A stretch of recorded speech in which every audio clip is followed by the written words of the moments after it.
A gestão fiscal lida com as obrigações legais de uma empresa, seja qual for o segmento ou tamanho que ela tenha.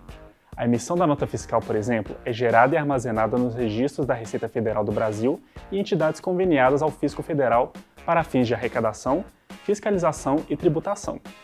Trata-se, então, de uma rotina diária do gestor declarar as informações para a fiscalização de suas obrigações tributárias, tanto as principais quanto as acessórias. E para isso, ele pode contar com ferramentas ou softwares que o auxiliem a cumprir essa demanda com mais clareza e praticidade. Você conhece as vantagens que a automação em gestão fiscal pode oferecer para tornar esse controle mais confiável e eficaz? Eu sou Lucas Argrives e vou te apresentar hoje 3 vantagens de como a tecnologia pode tornar mais simples o processo de emissão de notas fiscais. Vamos lá?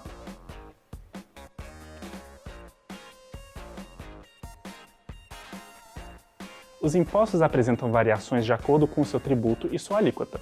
Existem valores que são direcionados ao governo federal e retenções recolhidas para os municípios, além do imposto de renda e INSS. E aqui está a nossa primeira dica. O gestor que utiliza a automação dos processos fiscais diminui os custos operacionais, pois reduz os custos com a impressão do documento, além de eliminar gastos com armazenagem. Sem contar que o setor administrativo da empresa poderá se dedicar mais ao desenvolvimento do seu potencial, ao invés de ocupar tanto tempo com as atividades burocráticas. E por falar em burocracia, em nossa segunda vantagem vamos falar de padronização. Acompanhe!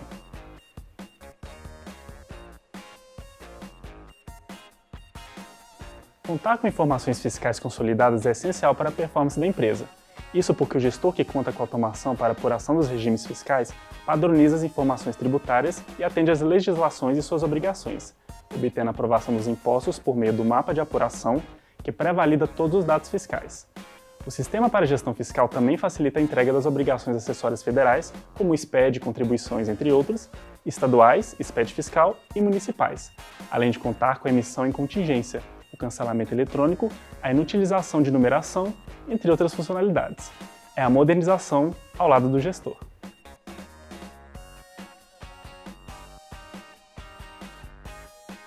A terceira vantagem trata da integração dos impostos a recolher com o financeiro exigidos pelos órgãos fiscais, municipais, estaduais e federais. O sistema gera as guias DARF, DAI, Documento de Arrecadação, e os livros fiscais com os registros de entradas, saídas, serviços, apuração dos tributos, controle de estoques, entre outros, em um único ambiente. Assim, ao usar as funcionalidades da automação, o líder garante mais agilidade e mais confiabilidade para emitir as notas fiscais com todos os impostos recolhidos de forma segura, e pode contar com software que torna o processo rápido e prático, garantindo que todas as variáveis sejam devidamente faturadas e recebidas. Por meio da integração do software ERP, é possível ter segurança e agilidade na gestão fiscal da sua empresa. Gostou das vantagens que o sistema traz ao seu negócio? Então aproveite para conhecer as soluções da gestão da Tecnisa. Acesse o blog e se inscreva no nosso canal do YouTube. Até a próxima!